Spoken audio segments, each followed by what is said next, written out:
was 1957 that I first went to Kenya when I was invited by a school friend. And in those days, a 23-year-old was about like a 17-year-old. There were no students going back and forth like they do now. There was nothing. And, there weren't even any planes. So I had to save up money being a secretary. And I think it was pretty amazing that Mum let me just go off on the boat.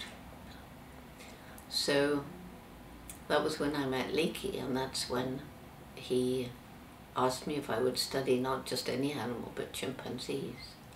And so the British authorities, because it was Tanganyika back then, part of the crumbling British Empire, and the authorities said they refused to have me on my own, and so I had to have a volunteer, and that was Mum.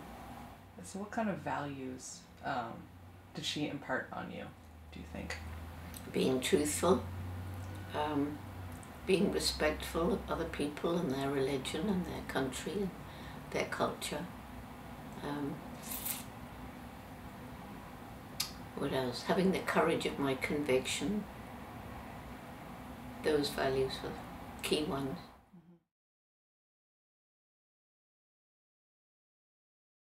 Of course there were times when I was scared.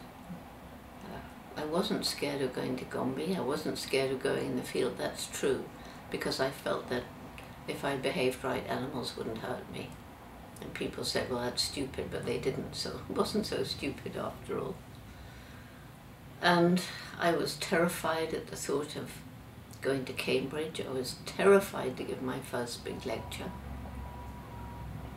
But, you overcome these things.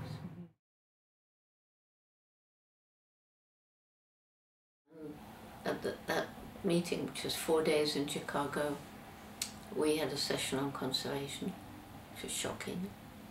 And we had a session on conditions in captive situations like medical research, secretly filmed footage, the cruel training of entertainment chimps, taking them from their mothers, beating them.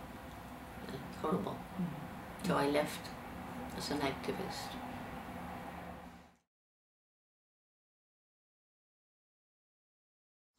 Well, we've got 34 Jane Goodall institutes around the world, and they all have different research projects. The main one that I'm involved in is protection of forests, because that's one of the very, very best ways to mitigate climate change, to protect and restore.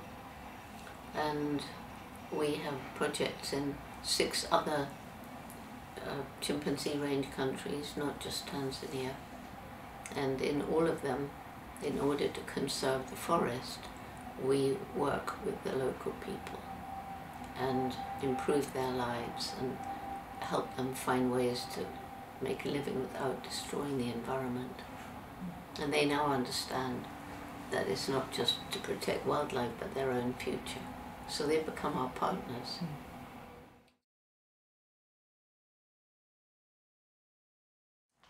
Well, with our Roots and Shoots program, which began in 1991, the older, because we are now kindergarten, university and everything in between, but we've had young people,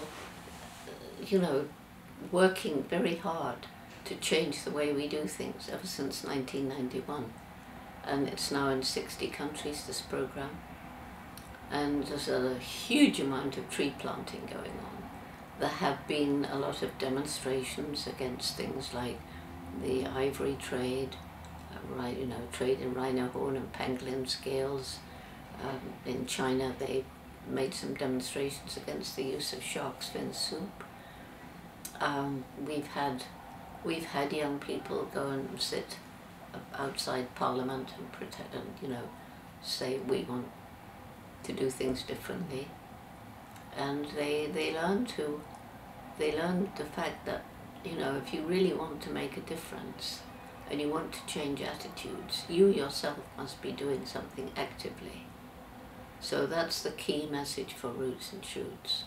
But there's no question that these demonstrations by young people have been raising awareness. Demonstration alone isn't enough, but it raises awareness.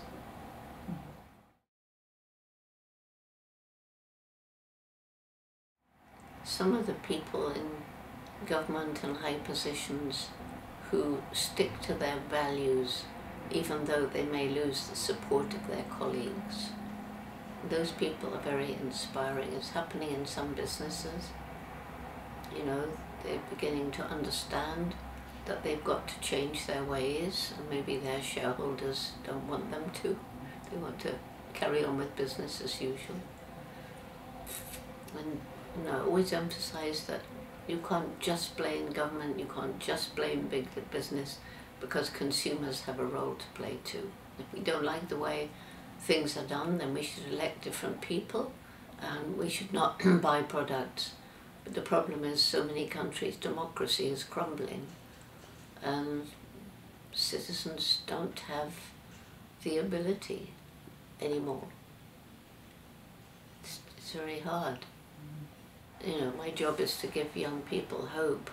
So if they're in a very autocratic country, then they just have to hang on to their values, go on learning, making small choices each day, and waiting for their time, which surely will come.